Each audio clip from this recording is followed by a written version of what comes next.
So now we have our 18th chapter, that is body fluid and circulation of NCERT class 11th. Let's get started with it.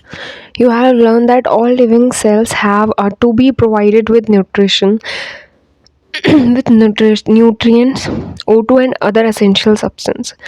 We all know कि इससे पहले जो हमने breathing chapter पढ़ा था और digestion chapter पढ़ा था, तो डाइजेशन में जो था फूड का एब्जॉर्प्शन हो रहा था, उसके बाद हमने रेस्पिरेशन पढ़ा। हमने उससे ये पढ़ा कि जो O2 हम अपनी टिश्यूज़ के अंदर ले रहे हैं वो हमें उस जो एनर्जी है उसका ब्रेक डाउन करने में हेल्प करती है। तो अब हमें इतना आइडिया हो गया है कि हमारी जो सेल्स होती हैं, हमारी जो बॉडी की टिश्यू की सेल्स होती हैं, उनको एनर्जी और न्यूट्रिएंट चाहिए होता है। So also the waste and harmful substance produce have to be removed continuously. और जैसे हमने पढ़ा था कि जो CO2 है, अगर उसकी कंसनट्रेशन ज़्यादा हो जाए बॉडी में, तो हमारे किस तरीके से जो कीमो सेंसिटिव रिसेप्टर्स होते हैं वो जो है वो सिग्नल्स पास करते हैं और फिर जो CO2 है उसको बॉडी से बाहर करते हैं। तो हमें ये भी पता चल गया कि इनका रिमूवल भी बहुत ज़्यादा असेंशियल होता है टिश्यूज़ के लिए।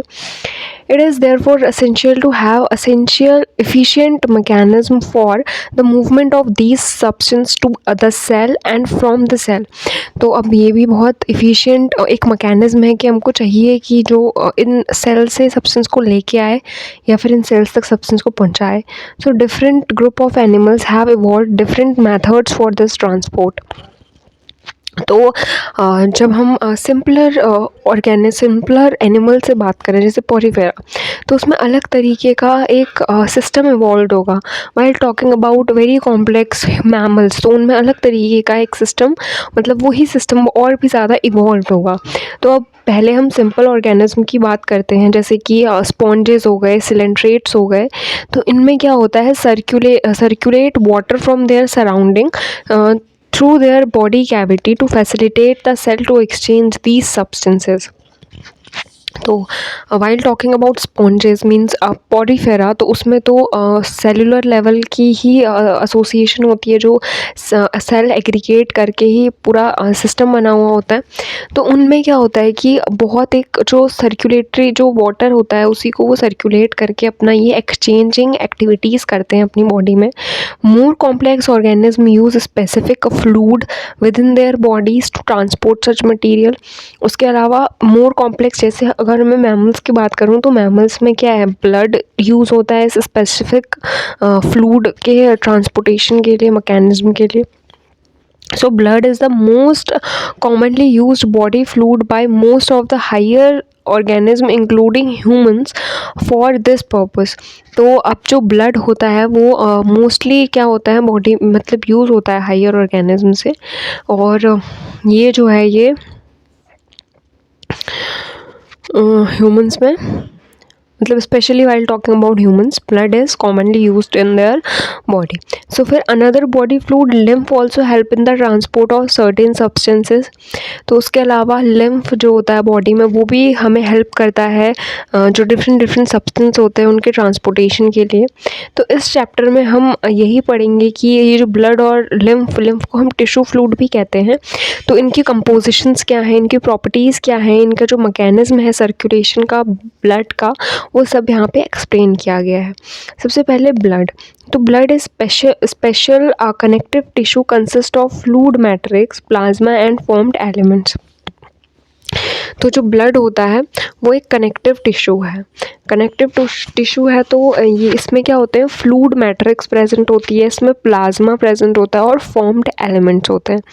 अब सबसे पहले हम जब प्लाज्मा की बात कर रहे हैं तो plasma is a straw coloured viscous fluid constituting nearly 55% of the blood. तो अब जो प्लाज्मा होता है वो स्ट्रॉ कलर का होता है, it means pale yellow we can say. तो वो विस्कस फ्लूइड होता है, विस्कोसिटी होती है उसमें कुछ, और उसमें 55% क्या होता है, ब्लड होता है। इस प्लाज्मा में 55%, मतलब ये जो प्लाज्मा है ये 55% ऑफ द ब्लड बनाता है। ठीक है, तो इस प्लाज्मा के जो 55% है ये तो ब्लड बना रहे हैं, बट अब इस प्लाज्मा के अंदर जैसे ये ब्लड है, ये प्लाज्मा है और प्लाज्मा कितना है, 55% है। अब इस प्लाज्मा में भी 90 से 92% तक वाटर होता है और रिमेनिंग 6 to 8% क्या होता है, प्रोटीन।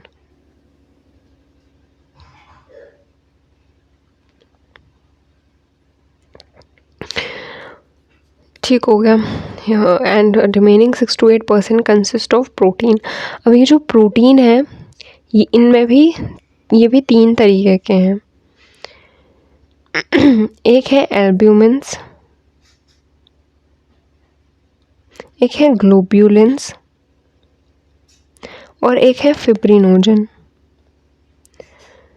तो फिब्रिनोजन जो है वो क्लॉटिंग में हेल्प करता है, क्लॉटिंग ऑफ ब्लड। एल्बुलिन हमें ऑस्मोटिक बैलेंस में हेल्प करता है और ग्लोब्यूलिन्स डिफेंस मैकेनिज्म में।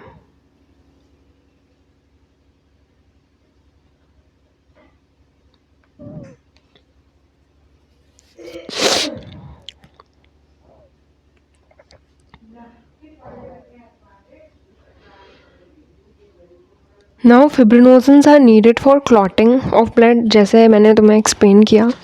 आफ्टर दैट जो ग्लोब्यूलिन्स होते हैं वो डिफेंस मैकेनिज्म में इन्वॉल्व होते हैं और उसके बाद जो एल्ब्यूमिन्स होते हैं वो ऑस्मोटिक बैलेंस में हेल्प करते हैं।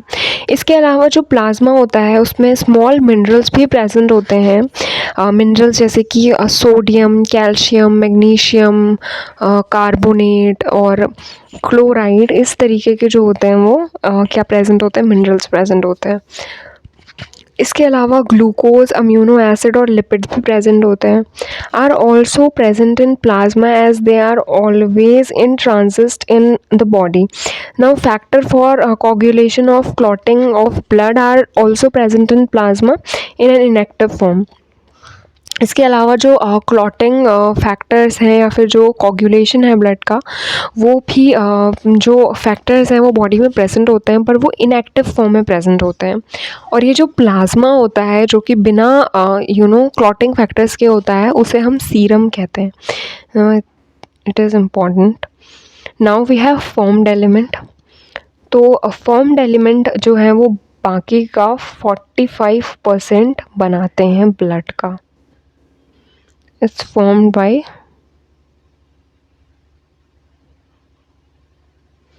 formed element.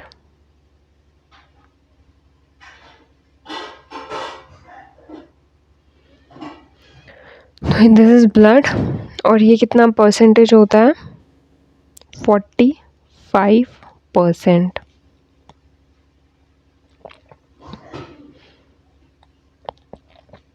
Now we have formed elements. तो फॉर्म्ड एलिमेंट्स में 3 हमारी होती हैं। पहली होती है हमारी इरिथ्रोसाइट,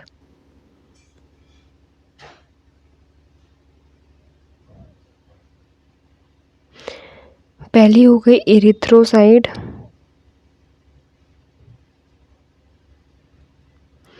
इसको हम आरबीसी कहते हैं। फिर हो गई ल्यूकोसाइट,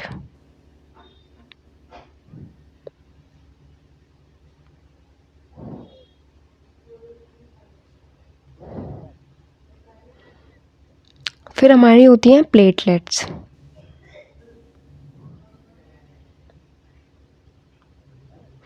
और ये मेगा कैरियोसाइट से बनी हुई होती हैं।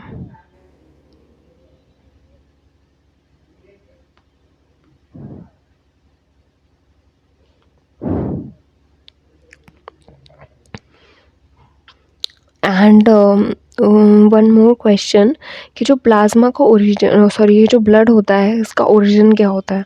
सो it is mesodermal, mesodermal in origin.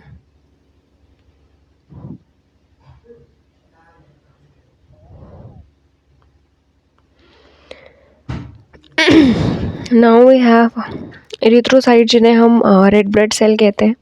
ये अबेंडेंट होते हैं और ये कितने होते हैं, ये होती है 5 से 5.5 बिलियन, बिलियन और मिलियन, मिलियन, तो मिलियन होती हैं। And they R E nucleated, इनमें न्यूक्लियस जो होता है वो एब्सेंट होता है। उसके अलावा ये रेड कलर की होती हैं क्योंकि इसमें क्या है, हीमोग्लोबिन प्रेजेंट है। और एक हेल्दी इंडिविजुअल में कितना हीमोग्लोबिन प्रेजेंट होता है, एक हेल्दी इंडिविजुअल में 12 से 16 ग्राम हीमोग्लोबिन होता है पर 100 ml। Okay, and now we have कि जो लाइफ स्पेन होती है इसकी मॉलिक्यूल की, वो सॉरी इस सेल की, वो होती है 120 डेज़। और 120 डेज़ के बाद ये डिस्ट्रॉय हो जाती है and it reaches to its graveyard, that is spleen. Then we have next that is leucocyte. तो ल्यूकोसाइट जो होती हैं वो वाइट ब्लड सेल्स होती हैं। और इसमें हमें एक और पॉइंट दिया है कि जो आरबीसी होती हैं उनका बाइकॉन्केव शेप होता है, ये हमने डिस्कस कर लिया था। Nice. Then we have leucocyte जिनको हम डब्ल्यूबीसी कहते हैं। तो ये जो ल्यूकोसाइट होती है इनकी जो काउंट होती है वो होती है 6,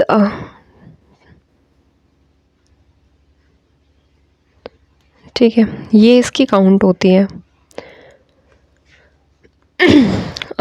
मिलीमीटर क्यूब का, जो पर ब्लड में क्यूब पे प्रेजेंट होती हैं।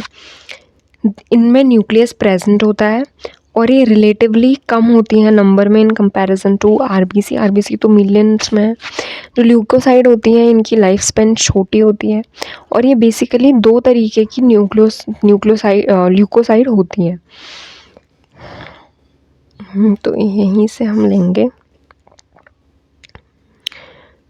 एक होती है ग्रेन्युलोसाइट और एक होती है ए ग्रेन्युलोसाइट। तो ये होती हैं ग्रेन्युलोसाइट और फिर होती है हमारे पास ए ग्रेन्युलोसाइट।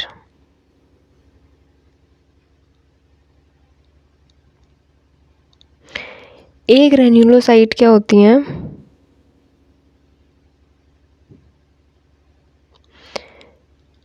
न्यूट्रोफिल्स,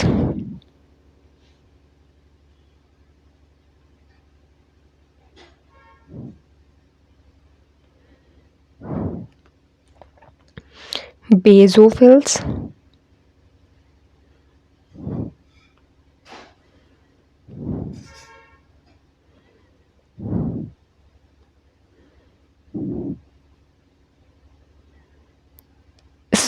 इओसिनोफिल्स, इओसिनोफिल्स,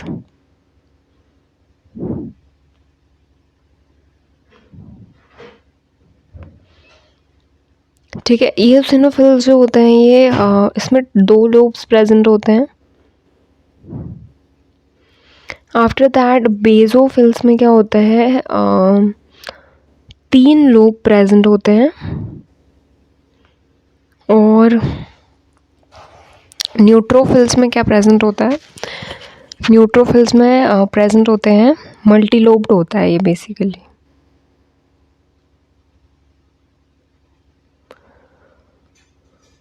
तो अभी जो 3 लोब्स हैं तो ये क्या क्या सिक्रीट करता है, ये सिक्रीट करता है हिस्टामीन, सीरोटोनिन,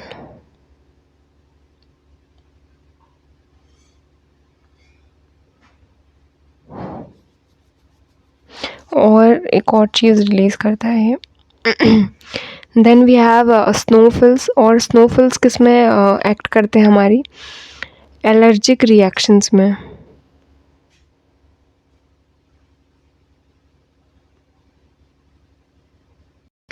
और ये हिपैरिन है बेसिकली, तो ये है हिपैरिन। ये मोस्ट अबंडेंट होते हैं क्या, न्यूट्रोफिल्स। उसके बाद जो है हमारे फिर हमारे साथ हम पैराग्राफ रीड करते हैं तो हमें उससे सब पता चल जाएगा, ये सब लिखा हुआ है यहाँ पे। तो अब हमारे पास ग्रेन्युलोसाइट और ए ग्रेन्युलोसाइट जो हमने डिस्कस कर लिया उसमें डिवाइडेड होते हैं। फिर हमारे पास है जो न्यूट्रोफिल्स, स्नोफिल्स और बेसोफिल्स होते हैं, ये डिफरेंट टाइप के क्या होते हैं, ग्रेन्युलोसाइट होते हैं। और leucocyte, lymphocytes and monocytes are agranulocyte. तो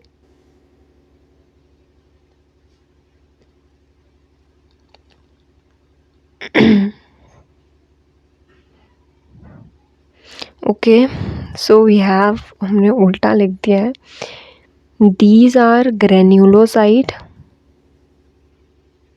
and these are agranulocyte. Obviously अगर इनमें लोब्स प्रेजेंट है तो ये ग्रेन्युलोसाइट ही होंगे। ए ग्रेन्युलोसाइट फर्दर दो में डिवाइड होते हैं। एक होता है लिम्फोसाइट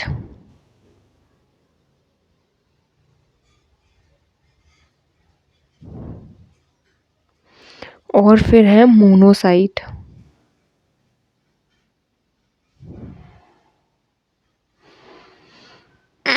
जो लिम्फोसाइट हैं वो डिवाइडेड हैं बी लिम्फोसाइट में और टी लिम्फोसाइट में।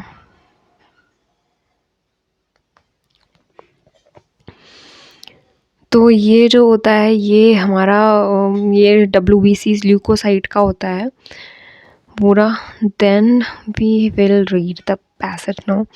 सो न्यूट्रोफिल सबसे ज़्यादा अबेंडेंस में होते हैं, दैट इज़ 60 to 65%। और इनका काम क्या होता है, फेगोसाइटोसिस करना। आफ्टर दैट बेजोफिल्स होते हैं। बेजोफिल्स सबसे कम होते हैं बेजोफिल्स, दैट इज़ 0.5 से 1%। उसके बाद जो न्यूट्रोफिल और मोनोसाइट्स हैं जो 6% है, जो दोनों मिला के वो जो हैं वो फेगोसाइटिक एक्शन शो करते हैं उन बॉडीज़ के अगेंस्ट जो कि फॉरिजन होती हैं। उसके बाद जो बेजोफिल्स होती है वो सिक्रीट करती है हिस्टामाइन, सेरोटोनिन और हेपारिन को, और ये इन्फ्लामेटरी रिएक्शंस में इन्वॉल्व होते हैं। उसके बाद जो स्नोफिल्स होती हैं वो 2 से 3% होती हैं और ये इन्फेक्शन को रेजिस्ट करती हैं, और इसीलिए हम इनको क्या कहते हैं, ये एलर्जी से एसोसिएटेड होती हैं। सब हमने डायग्राम में देख लिया। उसके बाद जो लिम्फोसाइट्स होती हैं वो क्या होती हैं, 20 से 25% होती हैं, और ये बेसिकली पी और टी लिम्फोसाइट की फॉर्मेशन करती हैं। देन जो प्लेटलेट्स होती हैं उनको हम थ्रोम्बोसाइट्स कहते हैं, और ये जो फ्रेगमेंट्स होते हैं ये प्रोड्यूस होते हैं मेगा कैरियोसाइट से, जो कि स्पेशल सेल्स हैं बोन मैरो में। नाउ ब्लड नॉर्मली कंटेन, जो ब्लड होता है उसमें बेसिकली 1,50,000 से 3,50,000 प्लेटलेट्स होती हैं mm³ में। जो प्लेटलेट्स होती हैं वो रिलीज़ होती हैं वैरायटी ऑफ सब्सटेंस से, और जो कि इन्वॉल्व होते हैं कोगुलेशन में या क्लॉटिंग में ब्लड के। उसके अलावा a reduction in their number can lead to clotting disorder, which will lead to excessive loss of blood from the body। तो ये जो रिडक्शन है इनमें, इनकी क्लॉटिंग फैक्टर्स में जो होता है वो क्या करता है, एक्सेसिव ब्लड बॉडी से लूज़ कर सकता है। Now we have the next topic which is blood groups. तो ब्लड ग्रुप्स है हमारा, और इस ब्लड ग्रुप में दो चीज़ें फर्दर जस्ट दो सब टॉपिक हैं। एक तो है ABO ग्रुपिंग और दूसरा है RH एंटीजन। तो जब हम बात कर रहे हैं ब्लड ग्रुप्स की, तो हमें पता है कि जो ह्यूमंस होते हैं उनमें उनके जो सर्टेन एक्सपेक्ट्स होते हैं जिसमें वो सिमिलर हैं। तो वही जो एक्सपेक्ट्स हैं वो क्या है, ब्लड ग्रुपिंग है डिफरेंट टाइप्स की। तो ये जो होती हैं ये मेजर इन्वॉल्व होती हैं। तो जो बेसिक दो तरीके की ग्रुपिंग्स होती हैं, एक तो ABO ग्रुपिंग है और दूसरी क्या है, RH एंटीजन। तो सबसे पहले हम ABO ग्रुपिंग को डिस्कस करेंगे। तो जो ABO ग्रुपिंग होती है वो बेस्ड होती है RBC है, उसमें सर्टेन तरीके के जो एंटीजन्स हैं वो प्रेजेंट हैं या नहीं है। तो अब एंटीजन क्या होते हैं, ये केमिकल होते हैं जो कि हमारे इम्यून रिस्पॉन्स को क्या करते हैं, इंड्यूस करते हैं। तो अब ये जो आरबीसी है वो बेसिकली इसमें दो तरीके के एंटीजन प्रेजेंट होते हैं, या तो ए एंटीजन होगा या फिर बी एंटीजन होगा। और सिमिलरली जो हमारा प्लाज्मा है, प्लाज्मा में एक इंडिविजुअल के एंटीबॉडीज़ प्रेजेंट होती हैं, और ये जो एंटीबॉडीज़ होती हैं ये इन एंटीजन के रिस्पॉन्स में क्या होती हैं, प्रोड्यूस होती हैं। तो अब ये जो डिस्ट्रीब्यूशन है इन एंटीजन का और इन एंटीबॉडीज़ का, वो 4 ब्लड ग्रुप्स की फॉर्मेशन करता है। और ये 4 ब्लड ग्रुप्स क्या हैं, A B and O. So you probably know that during transfusion, blood transfusion, हमें ये पता है कि जब ब्लड ट्रांसफ्यूजन होता है तो जो ब्लड होता है, हम डोनर का, मतलब हम किसी का भी ब्लड किसी को भी नहीं चढ़ा सकते हैं। हमें ध्यान से ये मैच करना होता है कि जो डोनर है उसका ब्लड जो है वो रेसिपिएंट के साथ मिल रहा है या नहीं मिल रहा है। और अगर मिलता है तो ब्लड ट्रांसफ्यूजन जो होता है वो हम कराते हैं। और इस तरीके के अगर हमने मिसमैच करा दिया, यानी कि हमने बिना केयरफुली मैच किए किसी का भी ब्लड किसी को भी चढ़ा दिया, तो क्या होगा कि जो आरबीसी है उसकी अडहेरिंग हो जाएगी, यानी कि क्लम्पिंग हो जाएगी, ब्लड की क्लॉटिंग हो जाएगी, और इंडिविजुअल की ब्लड क्लॉटिंग की वजह से डेथ हो जाएगी। तो अब हमें एक चार्ट दिया हुआ है जिसमें ब्लड ग्रुप्स दिए हुए हैं और एंटीजन्स दिए हुए हैं हमें आरबीसी के ऊपर, और फिर हमें एंटीबॉडीज़ दी हैं प्लाज्मा में, और हमें ये दिया है कि कौन सा ब्लड ग्रुप इस ब्लड ग्रुप को डोनेट कर सकता है। तो पहले जब सबसे पहले हम बात कर रहे हैं ए ब्लड की, एक ग्रुप की, तो उसकी आरबीसी में जो एंटीजन प्रेजेंट होता है वो ए एंटीजन होता है, और जो एंटीबॉडीज़ के प्लाज्मा में प्रेजेंट होती है वो एंटीबॉडी बी होती है। जस्ट इसके अपोजिट एंटीबॉडी है। उसके बाद ये जो ग्रुप्स हैं, इसमें जो डोनर ग्रुप्स हैं वो हैं A and O. After that we have blood group B. तो बी जो होता है उसमें एंटीजन जो होता है आरबीसी में वो बी प्रेजेंट होता है, और इसकी एंटीबॉडी ए प्रेजेंट होती है। तो इसमें जो ब्लड डोनर ग्रुप है वो बी और ओ है। उसके बाद जो ए बी होता है, ए बी के सरफेस में ए और बी दोनों ही तरीके की एंटीजन्स प्रेजेंट होती हैं। तो जो एंटीबॉडी होती है वो निल होती है। और ये जो ब्लड ग्रुप होते हैं ये होते हैं ए बी, ए एंड ओ। उसके बाद ओ जो होता है ब्लड ग्रुप, उसमें एंटीजन निल होते हैं, पर जो उसकी एंटीबॉडीज़ प्रेजेंट होती हैं प्लाज्मा में वो होती है ए एंड बी। और इसका जो डोनर होता है वो सिर्फ ओ ही होता है। सो हमें ऊपर से ये पता चल गया कि जो ओ ब्लड ग्रुप है वो क्या है, यूनिवर्सल डोनर है, एज़ वो सबको क्या कर सकता है, डोनेट कर सकता है। उसके अलावा जो पर्सन ए बी है वो हर तरीके के ब्लड को एक्सेप्ट कर रहा है। तो वो एक क्या है, वो एक यूनिवर्सल रेसिपिएंट की तरीके से काम कर रहा है।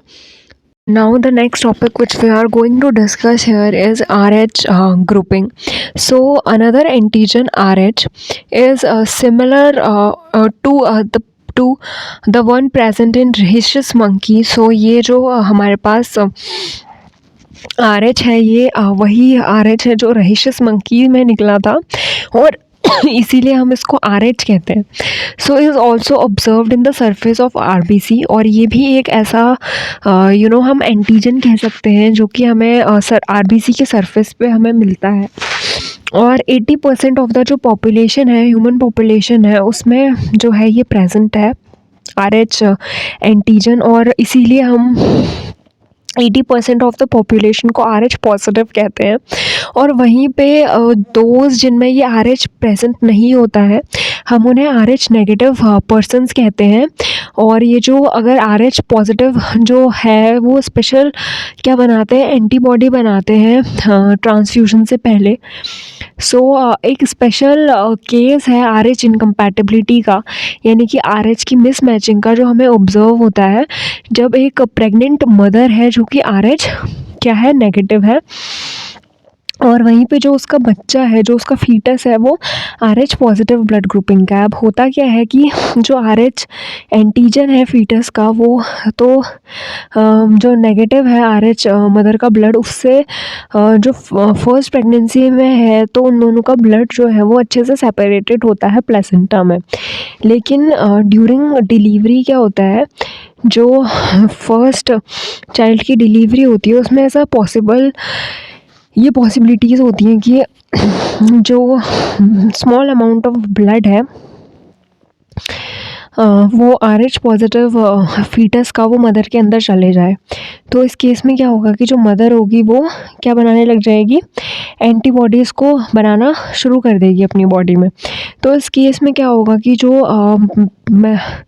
प्रेगनेंसी है उसमें जो मदर की जो सेकंड प्रेगनेंसी होगी उसके लिए क्या हो जाएगा कि जो मदर है वो उसकी बॉडी में RH नेगेटिव के लिए क्या हो जाएगा, एंटीबॉडीज़ को बनाना वो शुरू कर देगी। तो अब ये जो एंटीबॉडीज़ हैं ये क्या होंगी, सेकंड प्रेगनेंसी में उस जो फीटस है उसके अंदर जाएंगी मदर के ब्लड के थ्रू, और वो क्या करेंगी, उसके जो ब्लड है उसकी क्लॉटिंग कर देंगी, उसकी RBC की क्लम्पिंग कर देंगी। तो ये बहुत फेटल कंडीशन होती है फीटस के लिए, फीटस की डेथ हो सकती है इसमें, या फिर बहुत सीवियर केसेस एनीमिया के हो सकते हैं, या फिर जॉन्डिस हो सकता है बच्चे को। और ये जो कंडीशन होती है इसको एरिथ्रोब्लास्टोसिस फेटालिस कहते हैं। और ये जो है ये ना हो सेकंड प्रेगनेंसी में, इसके लिए क्या होता है, जो ड्यूरिंग द फर्स्ट प्रेगनेंसी क्या किया जाता है, डिलीवरी के तुरंत बाद जो मदर है उसको anti-RH एंटीबॉडी की क्या लगा दी जाती हैं, सिरिंजेस लगा दी जाती हैं, जिससे कि ये कॉम्प्लिकेशन ना आए। तो next the topic which we have is coagulation of blood. So you know that when you cut your finger or hurt yourself, your wound does not continue to bleed for a long time. अगर हमारा कहीं पे कुछ cut जाता है या फिर हमें कुछ हो जाता है, हमें कुछ वूंड हो जाता है, तो हमारा ज़्यादा टाइम तक ब्लड नहीं बहता है। जो ब्लड है वो बहना रुक जाता है कुछ टाइम के बाद। और ये जो प्रोसेस होती है जिससे कि ब्लड बहना रुकता है, इसको हम क्या कहते हैं, कोagulation कहते हैं हम ब्लड की, या फिर हम इसको क्लॉटिंग कहते हैं। और ये किसी भी इंजरी या ट्रॉमा के रिस्पॉन्स में क्या होता है,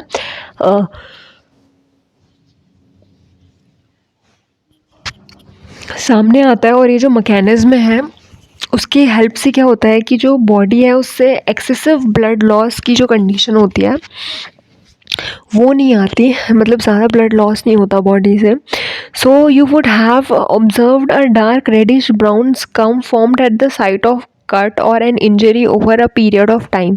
तो जहाँ पे हमारा खून निकल रहा होता है वहाँ पे एक रेडिश ब्राउन कलर का क्या होता है, स्कम जो है वो एक्यूमुलेट हो जाता है।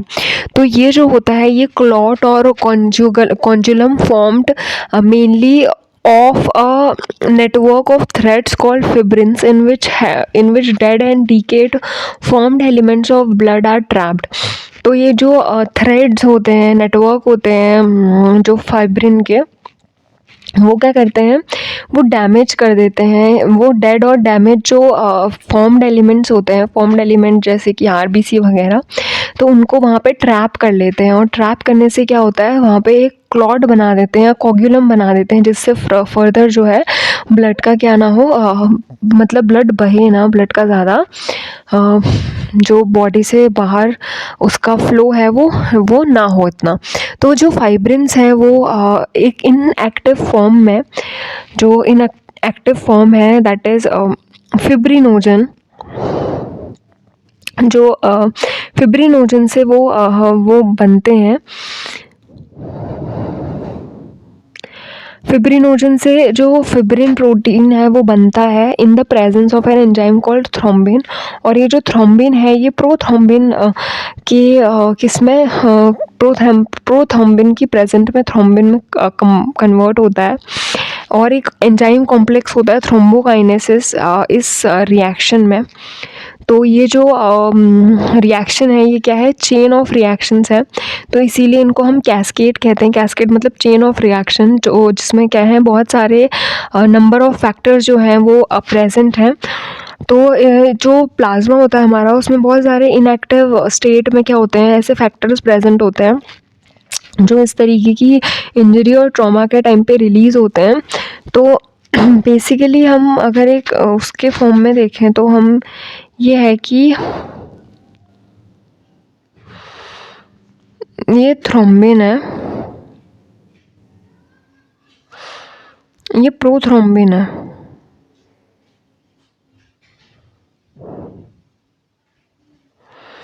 In the presence of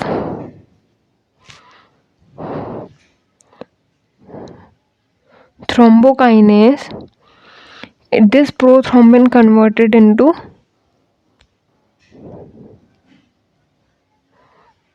thrombin, and after that this thrombin is in turn converts fibrinogen into fibrin, और फिर ये किसका काम करता है, क्लॉटिंग का या कोगुलेशन का काम करता है। तो अभी ये जो कुछ फैक्टर्स हैं जो हमारे टिश्यू से रिलीज़ होते हैं उस इंजरी की साइट में,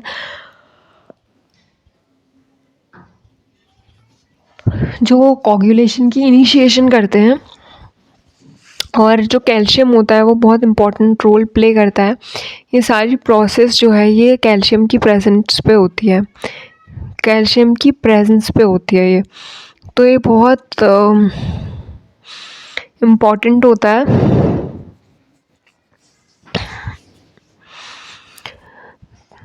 After that we have lymph, that is tissue fluid.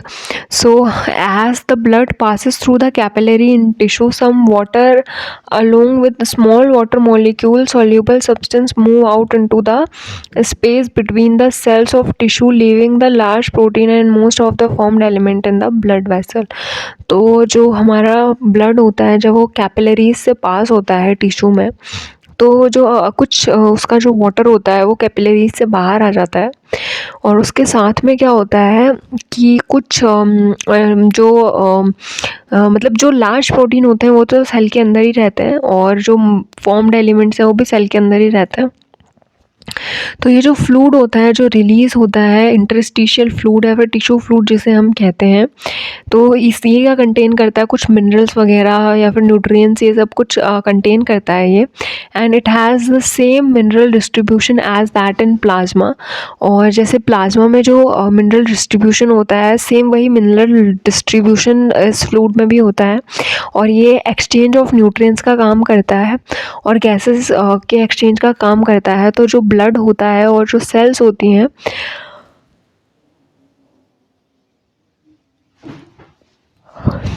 वो इस फ्लूइड के थ्रू ही क्या होते हैं, एक्सचेंज होते हैं।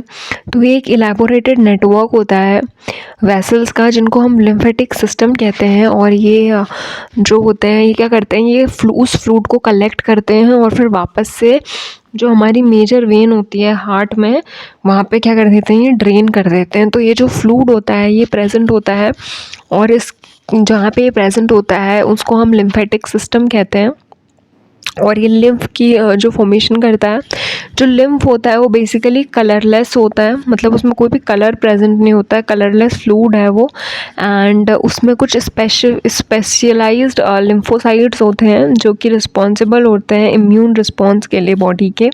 तो जो लिम्फ होते हैं वो बहुत इम्पॉर्टेंट कैरियर्स को कैरी करते हैं, जैसे कि न्यूट्रिएंट्स या फिर हॉर्मोन्स। और जो फैट होते हैं वो एब्जॉर्ब होते हैं लिम्फ में।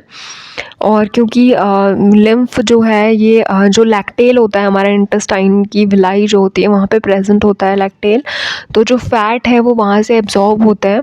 Then we have circulatory pathway.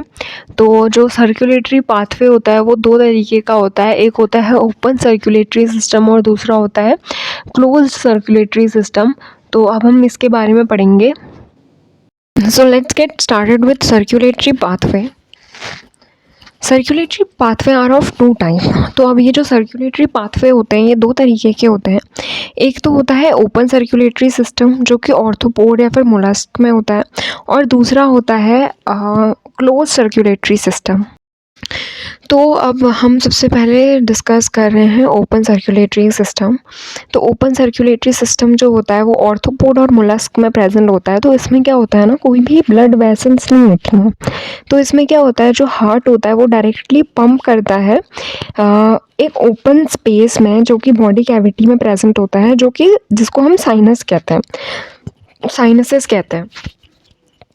ठीक है, उसके बाद जब हम एनिलीड्स की बात कर रहे हैं, फिर एनिलीड से कॉडेट्स तक जब हम बात कर रहे हैं या एनिलीड और कॉडेट्स की बात कर रहे हैं, तो उनमें क्लोज सर्कुलेटरी सिस्टम होता है। तो अब इस क्लोज सर्कुलेटरी सिस्टम में क्या होता है, जो ब्लड होता है वो पंप होता है हार्ट में, और ये हमेशा क्लोज्ड नेटवर्क जो होती हैं वेसल्स की, उनके थ्रू ही ब्लड जो है वो एक दूसरे जगह पे पहुंचता है। तो ये जो पैटर्न होता है, this pattern is considered to be more advantageous as the flow of fluid can be more precisely regulated. तो ये जो पैटर्न होता है ये ज़्यादा एडवांटेजियस माना जाता है फ्लो का, क्योंकि इसमें मतलब इसमें और ज़्यादा क्या होता है, रेगुलेशन होता है। उसके बाद जितने भी वर्टिब्रेट्स होते हैं जो कि उनके पास एक मस्कुलर चैम्बर हार्ट होता है। जो फिशेस होती हैं उनमें टू चैम्बर्ड हार्ट होता है, जिसमें कि एक आर्ट्रियम और दूसरा वेंट्रिकल होता है। उसके बाद जो एम्फीबियन होते हैं और रेप्टाइल्स होते हैं, रेप्टाइल्स में जब हम बात कर रहे हैं तो हम क्रोकोडाइल की बात नहीं कर रहे हैं। उसके अलावा जो होते हैं वो सभी कितने चैम्बर्ड होते हैं, 3 चैम्बर्ड होते हैं,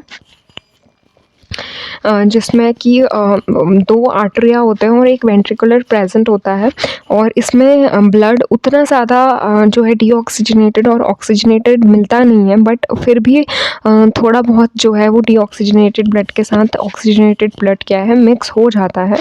और जो क्रोकोडाइल होता है उसमें 4 चैम्बर्ड हार्ट होता है, और जो बर्ड्स होते हैं और मैमल्स होते हैं उन सब में भी 4 चैम्बर्ड हार्ट होता है।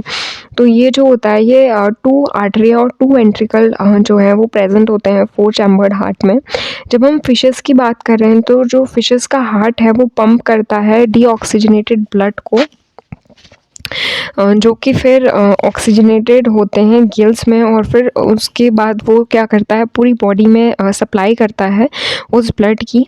और जो डीऑक्सीजनेटेड ब्लड होता है वो वापस से फिर हार्ट में आ जाता है। तो फिशेस में जो है एक सिंगल सर्कुलेशन प्रेजेंट होता है। जब हम एम्फीबियंस और रेप्टाइल्स की बात कर रहे हैं तो जो लेफ़्ट आर्ट्रियम होता है वो ऑक्सीजनेटेड ब्लड रिसीव करता है उनकी जो भी गिल्स या उनके जो लंग्स या फिर जो उनकी स्किन में होती है उससे। उसके बाद जो राइट आर्ट्रियम होता है वो डीऑक्सीजनेटेड ब्लड को कलेक्ट करता है बॉडी के डिफरेंट पार्ट से। तो इसमें क्या होता है, however they get mixed up in the single ventricle which pumps out mixed blood. तो ये इनकम्प्लीट डबल सर्कुलेशन है, मतलब इसमें आर्ट्रियम और वेंट्रिकल प्रेजेंट है, बट ऑल्दो जो ब्लड है वो मिक्स हो जाता है। So while talking about birds and mammal, जो ऑक्सीजनेटेड एंड डीऑक्सीजनेटेड ब्लड है वो रिसीव होता है लेफ़्ट और राइट आर्ट्रिया में। तो ये जो है ये मतलब ये फिर ये पास होता है वेंट्रिकल्स में सेम साइड। तो क्या होता है, फिर जो वेंट्रिकल्स होते हैं वो को बिना मिक्स किए हुए पंप करते हैं। और ये जो 2 सेपरेट सर्कुलेटरी पाथवे हैं ये प्रेजेंट होते हैं ऑर्गेनिज्म में। Hence these animals have double circulation. तो मैमल्स में क्या है, डबल सर्कुलेशन प्रेजेंट है। सो अब हम आगे पढ़ते हैं जो ह्यूमन सर्कुलेटरी सिस्टम है उसे, because we are reading human physiology here. तो जो ह्यूमन सर्कुलेटरी सिस्टम होता है उसको हम ब्लड वेस्कुलर सिस्टम भी कहते हैं, और ये चैम्बर्ड होता है, इसमें मस्कुलर चैम्बर्ड हार्ट होता है, और एक नेटवर्क होता है क्लोज्ड ब्रांचिंग ब्लड का, जो कि ब्लड वेसल्स होती हैं ये जो हैं ये क्लोज ब्रांचेस के फॉर्म्स में होती हैं, और ये जो फ्लूइड होता है ये सर्कुलेट होता है। उसके बाद जो हार्ट है वो मीजोडर्मल होता है ओरिजिन में, मतलब कि मीजोडर्मल होता है, जैसे इंडोडर्मल एक्टोडर्मल होता है। तो हार्ट जो है वो मीजोडर्मल है, और ये थोरेसिस कैविटी में सिचुएटेड है। और ये मतलब 2 लंग्स के बीच में, और ये हल्का सा लेफ़्ट की तरफ को क्या होता है, टिल्टेड होता है। इसका जो साइज़ होता है वो क्लिंच फिस्ट का होता है, और जो लेयर होती है जो इसको प्रोटेक्ट करती है वो डबल वॉल्ड मेम्ब्रेनस बैग होता है, जिसको हम पेरिकार्डियम कहते हैं। तो ये जो पेरिकार्डियम होता है, ये पेरिकार्डियल फ्लूइड इसके अंदर प्रेज़ेंट होता है। और जो हमारा हार्ट होता है वो 4 चैम्बर्ड हार्ट होता है। तो इसमें जो 2 होते हैं वो रिलेटिवली क्या होते हैं, ऊपर के चैम्बर्स होते हैं जिनको हम आर्टरिया कहते हैं, और जो 2 होते हैं नीचे के चैम्बर, उनको हम वेंट्रिकल कहते हैं। तो a thin muscular wall called the inter interatrial septum separates the right and left atria. तो जो आर्टरिया को सेपरेट करता है वो इंटरएट्रियल सेप्टम होता है, जो कि थिक वॉल्ड होता है। और जो इंटरवेंट्रिकुलर सेप्टम होता है वो लेफ़्ट और राइट जो वेंट्रिकल हैं उन्हें सेपरेट करता है। जो आर्टरियम और वेंट्रिकल हैं सेम साइड के, वो एक थिक फाइब्रस टिश्यू से सेपरेट होते हैं, जिसको हम आर्टरियो वेंट्रिकुलर सेप्टम कहते हैं। However each of these septa are provided with an opening through which the 2 chamber of same side are connected. और जो ये होते हैं, इनकी जो ओपनिंग होती है 2 चैम्बर्स की, ये सेम साइड कनेक्टेड होती है, ठीक है। तो ये जो ओपनिंग होती हैं, ये जो होती हैं, ये गार्डेड होती हैं वॉल्व से। अब हमने एक डाइजेशन वाले चैप्टर में ये पढ़ा था कि स्पिंचर और वॉल्व में क्या डिफरेंस होता है। तो वॉल्व जो होते हैं वो एक साइड क्या करते हैं, मोशन करते हैं, और स्पिंचर क्या होता है, बैक फ्लो भी कर सकता है, लेकिन वॉल्व कभी भी बैक फ्लो नहीं करता। तो वॉल्व कभी भी धोखा नहीं देते हैं। तो वॉल्व्स फॉर्म होते हैं, ये किसमें है, 3 चैम्बर्ड मस्कुलर फ्लैप्स और कप्स के होते हैं। तो जो ट्राइकस्पिड वॉल्व होता है, और बाइकस्पिड और मिट्रल वॉल्व होता है। तो अब जो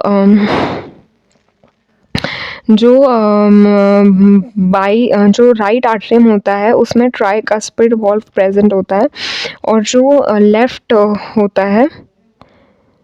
लेफ्ट आर्टरियम होता है उसमें बाइकस्पिड वॉल्व प्रेजेंट होता है।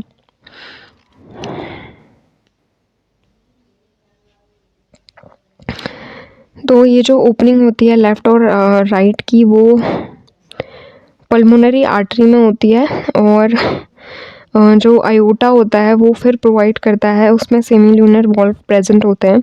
जो हार्ट होता है उसके जो वॉल्व होते हैं ये अलाउ करते हैं ब्लड के फ्लो को सिर्फ एक डायरेक्शन में, और ये पल्मोनरी आर्टरी और iota, so these valves prevent any backward flow. तो बैकवर्ड फ्लो नहीं होता किसका, ब्लड का। तो ये जो एंटायर हार्ट होता है ये कार्डियक मसल्स का बना हुआ होता है। जो वॉल्स होते हैं वेंट्रिकल के वो थिक होते हैं आर्टरिया के कंपैरिजन में। जो स्पेशलाइज्ड कार्डियक मस्कुलर है वो नोडल टिश्यू का बना हुआ होता है, is also distributed in heart. तो ये जो है इसमें एक पैचेस प्रेजेंट हैं टिश्यू के अपर राइट कॉर्नर में, जिसको हम राइट आर्टरियम कहते हैं, जिसे हम साइनो आर्टरियल नोड भी कहते हैं। तो जो ये मास होता है टिश्यू का, ये लेफ्ट कॉर्नर में जो राइट आर्टरियम है उसके इनक्लोज करता है आर्टरियो वेंट्रिकुलर सेप्टम को, जिसको हम आर्टरियो वेंट्रिकुलर नोड कहते हैं। तो ये जो नोडल फाइबर्स होते हैं, एवी बंडल जिनको हम कहते हैं, ये कंटिन्यूस होते हैं एवीएन में, और ये पास होते हैं एंटीरियो वेंट्रिकुलर सेप्टा से, और ये क्या करते हैं, टॉप मेंटर वेंट्रिकुलर सेप्टम के होते हैं, और इमीडिएटली डिवाइड हो जाते हैं लेफ़्ट और राइट बंडल्स में।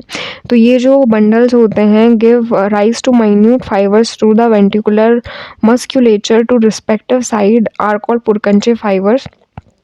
तो यही जो आर्टरियो एवी बंडल और ऐसे बंडल हैं, यही पुरकंजे फाइबर्स को क्या करते हैं, फॉर्म करते हैं। तो ये जो नोडल मस्कुलेचर होता है, इनके पास एक एबिलिटी होती है कि ये खुद से एक्शन पोटेंशियल को जनरेट कर सकते हैं, यानी ऑटो एक्साइटेबल होते हैं। तो अब जो ह्यूमन हार्ट होता है वो मायोजेनिक होता है, ठीक है। उसके बाद however the number of action potential that could be generated in a minute very at different parts of the nodal system. तो ये जो एक्शन पोटेंशियल है इनका जनरेशन हर पार्ट में अलग होता है। जो SAN होता है वो मैक्सिमम एक्शन पोटेंशियल्स को जनरेट करता है, जो कि 70 से 75 होते हैं, और ये रिस्पॉन्सिबल होते हैं इनिशिएशन के लिए और rhythmic contractile activity of the heart को कंट्रोल करने के लिए, इसीलिए इनको हम पेस मेकर्स कहते हैं।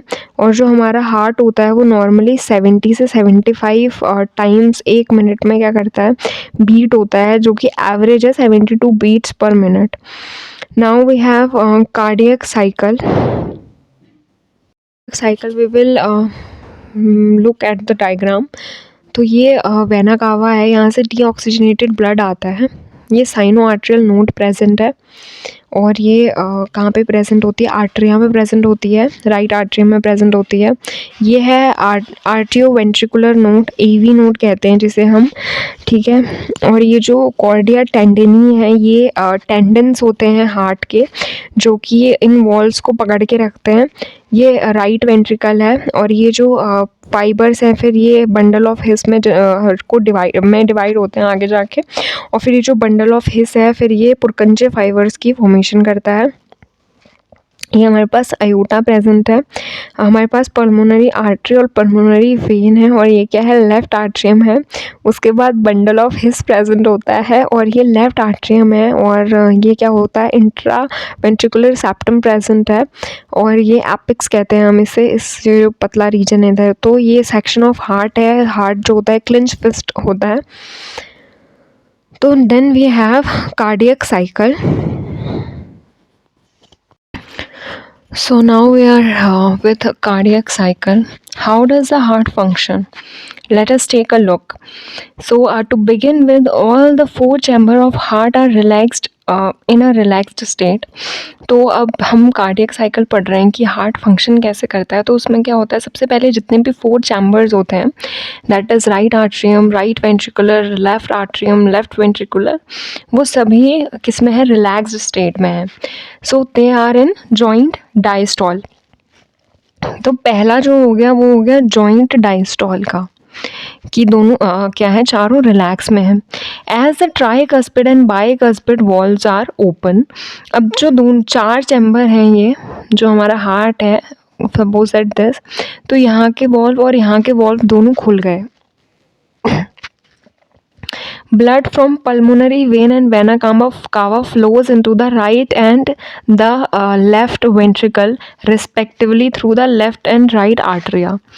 तो अब ये जो आर्टरिया हैं, ऊपर वाली आर्टरिया होती हैं, इनसे जो है ब्लड नीचे आया इन वेंट्रिकल्स में। ये आर्टरिया ऊपर वाली और नीचे वाली वेंट्रिकल्स हैं, उसने रिसीव किया। फिर क्या है, the semilunar valves are closed at this stage. Semilunar valves क्या होते हैं, जो ये ब्लड है ये यहाँ से पल्मोनरी वेन, पल्मोनरी आर्टरी से कहाँ जाता है, हार्ट में जाता है। तो ये जो पल्मोनरी आर्टरी होती है, इसके पास यहाँ पे प्रेजेंट होते हैं वॉल्व, और जो पल्मोनरी वेन से जो और जो अयोटा होता है वहाँ पे भी प्रेजेंट होते हैं सेमील्यूनर valve. So the SAN now generates an action potential। जो साइनो आर्ट्रियल नोड है वो क्या करता है, फिर एक्शन पोटेंशियल को स्टिमुलेट करता है, उसे जनरेट करता है, और ये पूरे आर्ट्रिया में क्या होते हैं, स्टिमुलेट होते हैं, और आर्ट्रिया यानी कि जो ऊपर है, ऊपर के 2 चैम्बर हैं, उनको कॉन्ट्रैक्ट करते हैं। अब ये जो कॉन्ट्रैक्शन की प्रोसेस है, सेकंड वाली क्या है, कॉन्ट्रैक्शन की प्रोसेस है, किसके, आर्ट्रिया के कॉन्ट्रैक्शन की प्रोसेस है, यानी आर्ट्रियल सिस्टोल की जो पोजीशन है वो होती है। अब ये आर्ट्रियल सिस्टोल्स का मतलब इससे होता क्या है कि 30% तक जो ब्लड है वो उसका फ्लो इंक्रीज हो जाता है वेंट्रिकल्स में। उसके बाद है the action potential is conducted to the ventricular side by the AVN and AV bundle from where the bundle of His transmitted through the entire ventricular musculature। तो अभी ये जो एक्शन पोटेंशियल है, इससे क्या होता है, जो AVN और आर्ट्रियो वेंट्रिकुलर नोड है और जो AV बंडल्स हैं वो क्या होते हैं, उन तक कंडक्ट करता है, और ये जो बंडल ऑफ हिस है ये फिर ट्रांसमिट करता है वेंट्रिकुलर मसल्स को। This cause the ventricular muscles to contract इससे वेंट्रिकुलर मसल्स का कॉन्ट्रैक्शन होता है। द आर्टरिया अंडरगो रिलैक्सेशन, अब जो आर्टरिया होती है वो रिलैक्स हो जाती है, ऊपर की जो आर्टरीज होती हैं वो रिलैक्स हो जाती हैं, coinciding with the ventricular systole, मतलब कि जो नीचे जैसे जैसे जैसे नीचे का कॉन्ट्रैक्शन हो रहा है, ऊपर की जो आर्टरीज हैं वो जो आर्टरिया है वो क्या हो रहे हैं, वो रिलैक्स हो रहे हैं। सो वेंट्रिकुलर सिस्टोल इंक्रीजेस।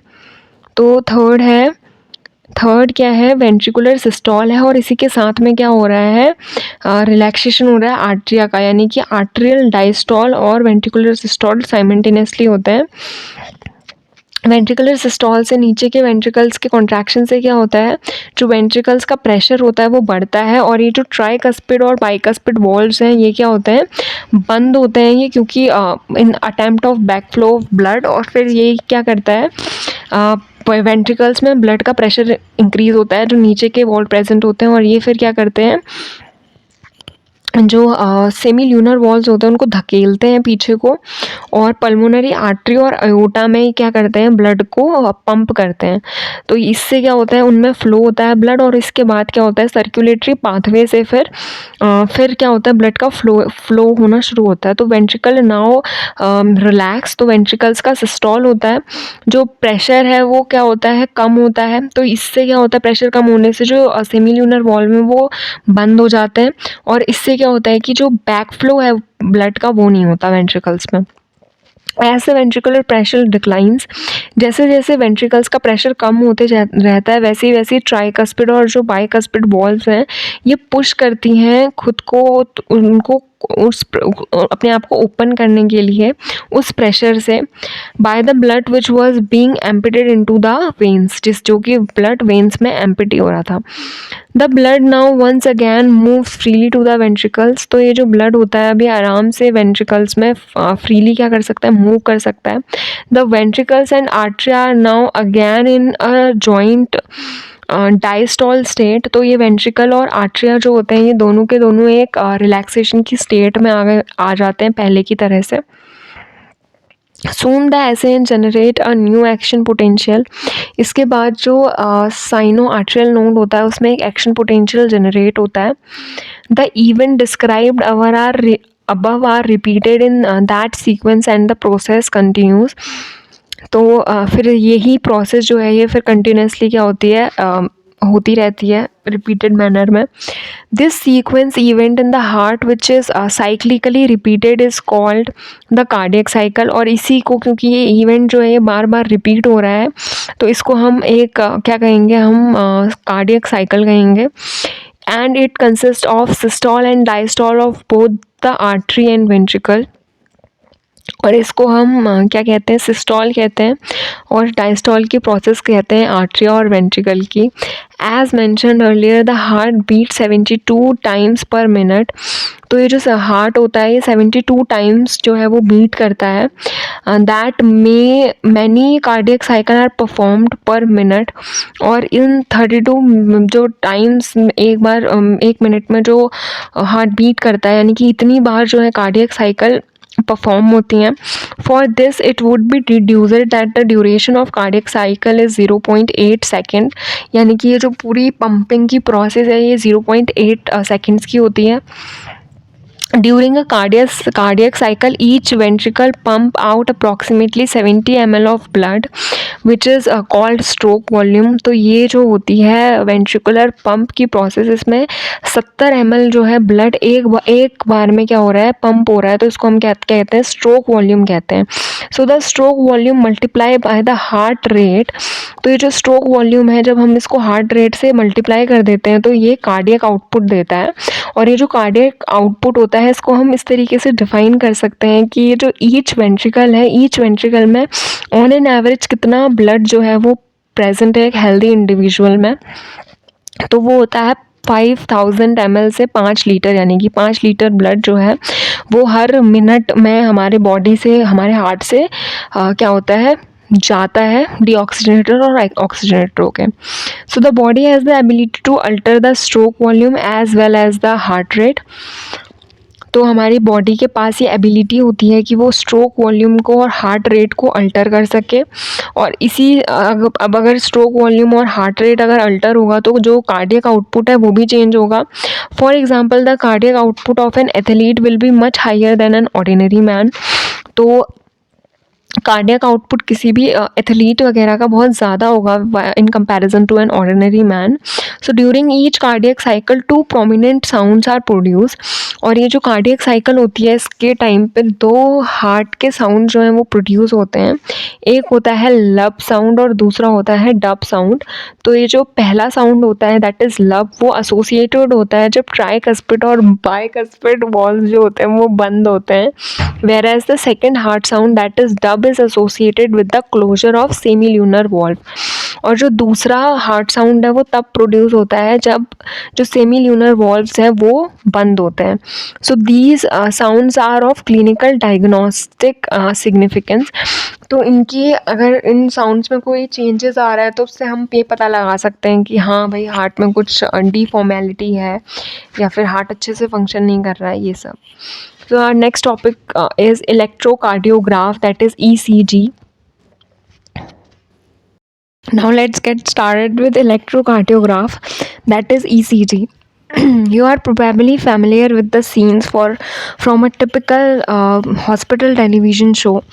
तो जैसे हम देखते हैं कि जो हॉस्पिटल के टेलीविज़न शोज़ वगैरह होते हैं उसमें भी एक जो पेशेंट होता है उसे हम देख लेते हैं कि वो एक क्या है, मॉनिटर मशीन के साथ जो है वो हुक्ड अप है।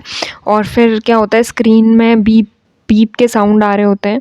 तो वो जो पेशेंट है वो कार्डियक अरेस्ट में है। तो ये जो मशीन होती है जो अटैच्ड होती है उसे इलेक्ट्रोकार्डियोग्राफ कहते हैं।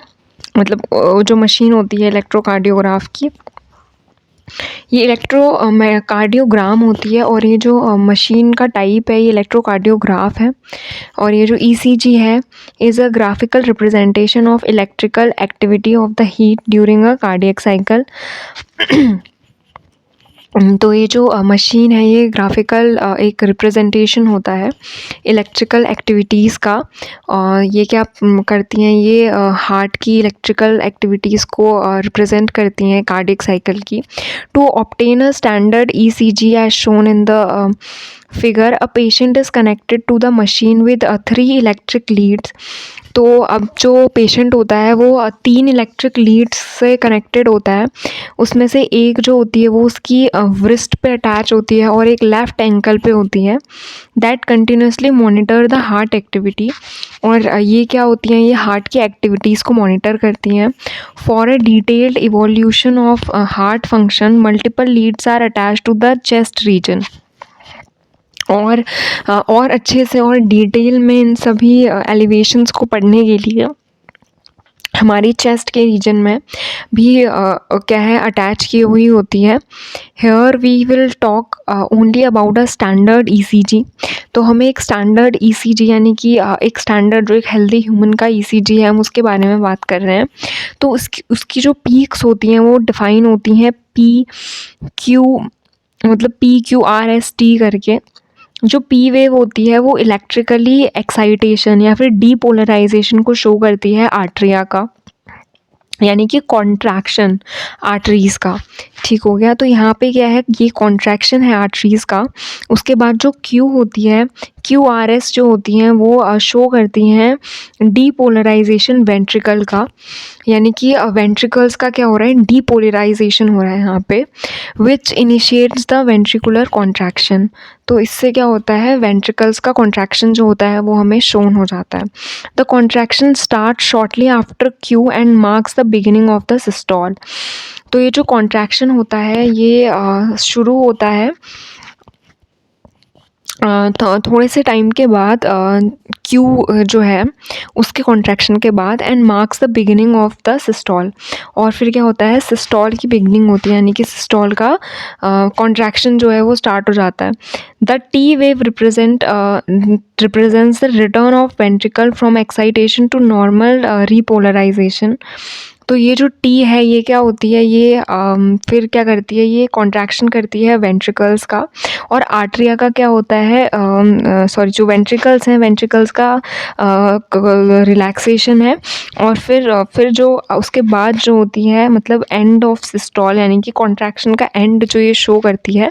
So obviously by the counting the number of ORS, तो ये जो ORS हैं, जो कॉन्ट्रैक्शन की स्टेट है आर्ट्रिया के पी, फिर डीपोलराइजेशन ये है QRS जो होता है, ये वेंट्रिकल्स का कॉन्ट्रैक्शन शो करती है।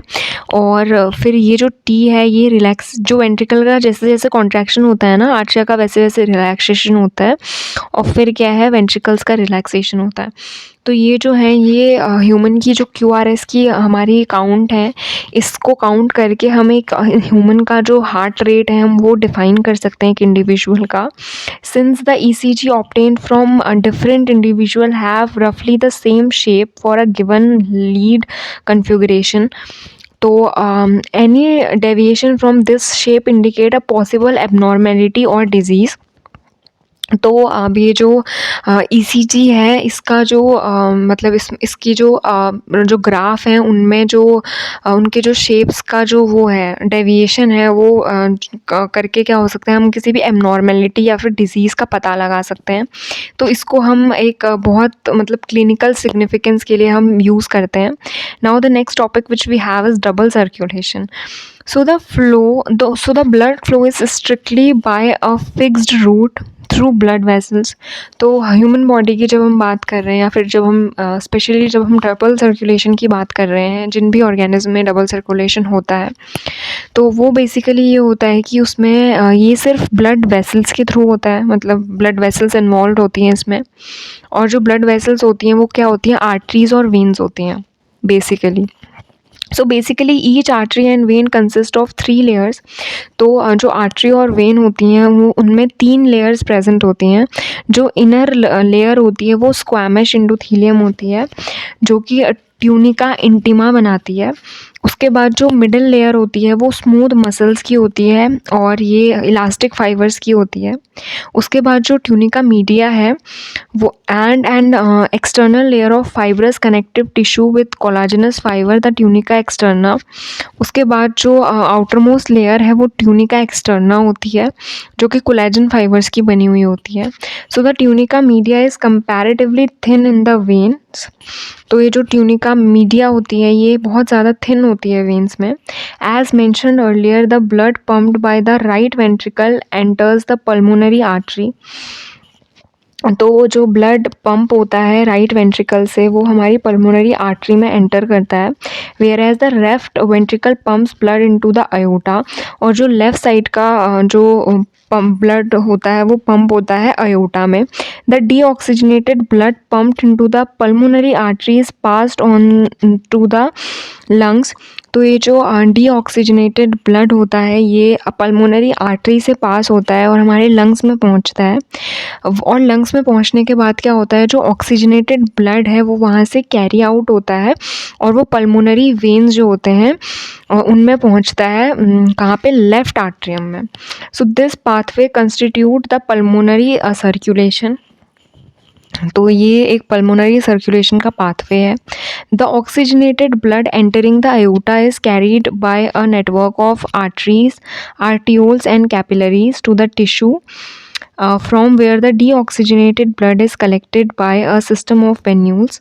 तो ये जो ऑक्सीजनेटेड ब्लड है ये हम क्या करते हैं, ये जो है ये एंटर करता है अयोटा में, और ये जो होती है नेटवर्क ऑफ आर्टरीज, आर्ट्रियोल्स और कैपिलरीज जो होती हैं वो जो टिश्यूज़ की हैं वो फॉर्म करती हैं, और ये फिर क्या करती हैं, डीऑक्सीजनेटेड ब्लड को कलेक्ट करती हैं वेन्यूल से, वेन से, वेना कावा से, और फिर राइट आर्ट्रियम में क्या करती हैं, उसको एम्पटी करती हैं।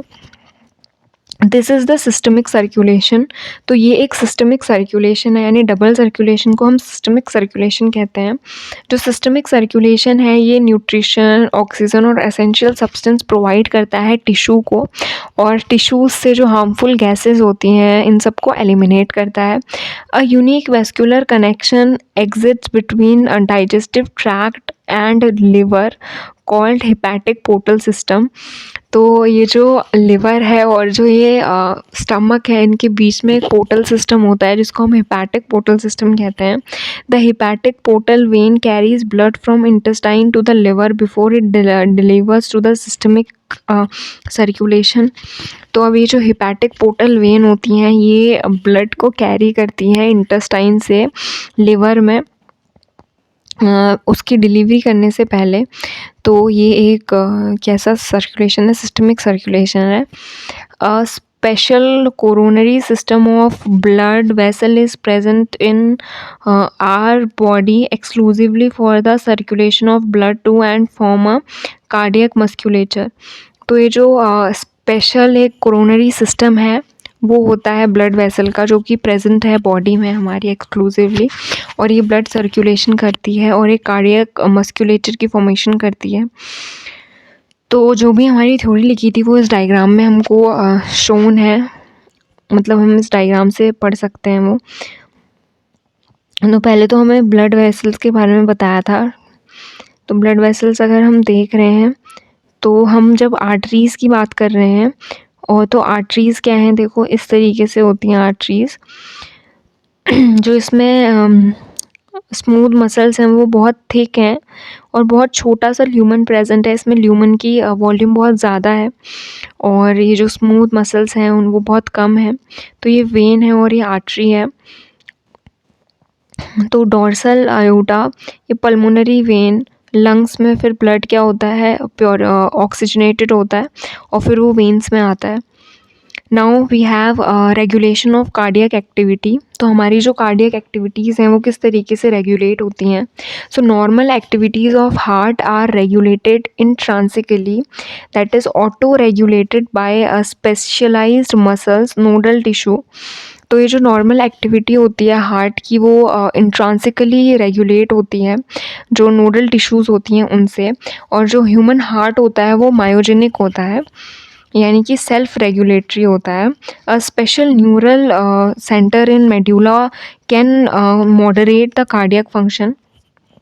कुछ कार्डियक फंक्शंस ऐसे होते हैं जो कि हमारा मेड्यूला ऑब्लंगेटा जो है वो मॉडरेट कर सकता है, वो चेंज कर सकता है, वो कंट्रोल कर सकता है ऑटोनोमस नर्वस सिस्टम से। So neural signals through the sympathetic nervous system can increase the heart rate. तो ये चीज़ें हार्ट रेट को इंक्रीज़ कर सकती हैं। और भी जैसे कि हमारा जो एड्रीनल ग्लैंड है, एड्रीनल ग्लैंड से जो एपिनेफ्रिन और नॉन एपिनेफ्रिन जो हार्मोन्स निकलते हैं वो भी हमारे हार्ट के रेट को अल्टर कर सकते हैं जो हार्मोन सिक्रीशन है उनसे। So the strength of ventricular contraction and thereby the cardiac output. On the other hand parasympathetic neural signals, another component of ANS, decreases the rate of heart beat. तो ये जो parasympathetic Narwal system है वो क्या करता है, वो heart beat को डिक्रीज़ करता है। तो speed of conduction of action potential and thereby the cardiac output.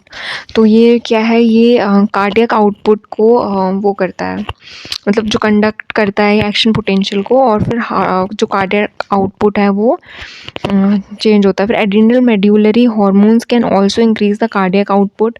उसके अलावा जैसे मैंने बताया एपिनेफ्रिन और नॉन एपिनेफ्रिन जो हैं वो हमारे कार्डियक आउटपुट को चेंज कर सकते हैं। अब now we have some disorders related to circulatory system. Now what are these disorders? The very first is high blood pressure, that is hypertension. Hypertension is the term for blood pressure that is higher than normal. तो hypertension जो होता है वो हमारा blood pressure होता है जो कि नॉर्मल से थोड़ा हाई होता है। तो वो क्या है 120 ऊपर का, दैट इज़ सिस्टोलिक प्रेशर, और नीचे का है diastolic pressure. So this is measurement 120 mmHg, that is millimetre mercury pressure में है सिस्टोलिक। और जो पंपिंग प्रेशर है फिर डायस्टोलिक जो होता है वो अरेस्टिंग प्रेशर होता है। ये जो है ये रिपीटेडली जब हम चेक करते हैं इंडिविजुअल का, अगर वो 140 और नीचे 90 मतलब उससे ऊपर शो करे तो ये हाई ब्लड प्रेशर की एक दिक्कत होती है। तो इससे हार्ट की डिजीज़ेज़ हो सकती हैं और ये हमारे विजुअल ऑर्गन जैसे कि ब्रेन और किडनी इनको अफेक्ट कर सकता है। The next we have is coronary arterial diseases. So coronary arterial diseases often referred to as arteriosclerosis. तो इसको आर्थीरोस्क्लेरोसिस कहते हैं। ये क्या अफेक्ट करता है, ये वेसल्स को अफेक्ट करता है जो कि हार्ट की मसल्स में ब्लड सप्लाई करती हैं। तो ये बेसिकली होता क्या है कि जो कैल्शियम है, जो फैट है, जो कोलेस्ट्रॉल है, जो फाइबर्स हैं वो क्या हैं वो कलेक्ट हो जाते हैं आर्टरीज़ में और उसको नैरो कर देता है, तो ब्लड का सप्लाई करने में प्रॉब्लम होती है। Then we have next which is angina. It is also called angina pectoris. तो इसको angina pectoris कहते हैं। A symptom of acute chest pain appears when no enough oxygen is reaching the heart muscles. तो हमारे chest में acute pain होता है जब हमें प्रॉपर अमाउंट ऑफ ऑक्सीजन जो है वो नहीं मिलती है हमारे हार्ट को। Angina can occur in man and women of any age. जो एंजीना है वो किसी भी एज में वुमेन और मैन को हो सकता है, but it is most common among the middle age and elders. तो जो ये एक्यूट चेस्ट पेन की कंडक्शन ये सिम्टम्स हैं जहाँ पे हार्ट में जो है वो अच्छे से ऑक्सीजन नहीं पहुँच पाती है, तो ये कंडीशन जो होती है ये मिडिल एज में और एल्डर्स में ज़्यादा होती है। It occurs due to condition that affect the blood flow. तो ये जो कंडीशंस होती हैं ये वो होती हैं जिसमें कि ब्लड फ्लो जो है वो अफेक्ट होता है। हार्ट फेलियर, तो heart failure means the state of heart when it is not pumping blood efficiently enough to meet the need of body. तो हार्ट फेलियर एक वो कंडीशन होती है जहाँ पे जो हार्ट है उसकी जो पंपिंग है वो नहीं होती है एफिशिएंटली और वो जो है वो बॉडी की जो नीड्स हैं उनको फुलफ़िल नहीं कर पाती। It is sometimes called congestive heart failure. तो इसको हम कंजेस्टिव हार्ट फेलियर कहते हैं क्योंकि जो कंजेक्शन है वो लंग्स का बहुत सारी डिजीज़ेज़ के सिम्टम शो करता है। Heart failure is not the same as cardiac arrest. तो हार्ट फेलियर जो होता है वो कार्डियक अरेस्ट की तरह से सेम नहीं होता है। जो हार्ट है वो बीट करना बंद कर देता है हार्ट फेलियर में, हार्ट अटैक में, कार्डियक अरेस्ट में हार्ट बीट करना छोड़ देता है। और हार्ट अटैक में क्या होता है कि एक इनएडिक्वेट अमाउंट ऑफ ब्लड जो है वो सप्लाई होता है हार्ट में और इससे क्या होता है सडनली डैमेज हो जाता है हमारा हार्ट। तो अब हमारी समरी है वर्टिब्रल सर्कुलेटरी सिस्टम जिसमें कि कनेक्टिव टिश्यूज़ हैं हमारी बॉडी के, ये ट्रांसपोर्ट करते हैं एसेंशियल सब्सटेंस को। और उसके अलावा और भी फ्लूइड जो होते हैं वो होते हैं जो है इसमें फ्लूइड मैट्रिक्स इन सब का ब्लड बना हुआ होता है। ह्यूमन में ब्लड ग्रुप ये होते हैं और जो एंटीजन होते हैं वो सरफेस में प्रेजेंट होते हैं और एंटीबॉडी ब्लड में प्रेजेंट होते हैं। रहीसिस मंकी जो है उससे रहीसिस फैक्टर आया और ये क्या है जो टिश्यू फ्लूइड होता है इसी को हम लिम्फ कहते हैं। उसके अलावा जो वर्टिब्रेट्स हैं फ्यून में क्लोज सर्कुलेटरी सिस्टम है। तो ये पेस मेकर्स हैं, 70 ml जो है वो ब्लड 72 पर सच साइकिल पर सेकेंड और जो 70 ml ब्लड है वो पंप हो रहा है हर वेंट्रिकल से एक कार्डियक साइकिल में। तो उसको हम स्ट्रोक वॉल्यूम कहते हैं, अप्रॉक्सीमेटली 5 ml। ECG ये हो गया, ठीक हो गया। तो all the things which we have discussed here, तो हमारा एक और NCERT का 11th का चैप्टर कंप्लीट हो गया है। So I will meet you in the next video with a new chapter. Till then thank you and keep revising.